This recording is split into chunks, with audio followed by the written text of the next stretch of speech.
ng Social Security. Ano po yung mga benefits tsaka ng health insurance? Ano mga benefits po nun? Bukod po dun sa nabanggit natin na government support or pag nagkasakit. Okay. Isa din ito. For example, kung may anak nabuntis kayo, gano'n, mabuntis kayo, sila yung magpo-provide ng maternity leave sa Social Security.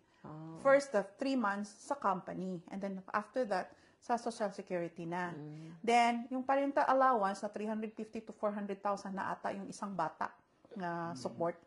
So, doon yan sa labor office. Labor office na siya. Yes, sa labor office.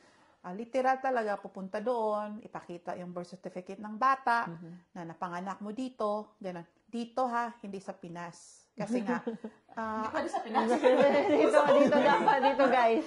Kasi hindi ma-confuse.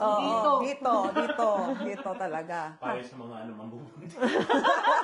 Magpabuntis Isa kayo, basta magpabuntis. At ipanganak dito. 300 to 400,000 dito lang. Kung gusto nyo 300 plus, around, ano rin yun, 800k sa Pinas? Pero about po doon sa pagbubuntis, may requirements po ba or time frame yun? Kailangan nasa company ka, nagtatrabaho ka sa... Dapat 2 years. 2 years. Kaya magtiis.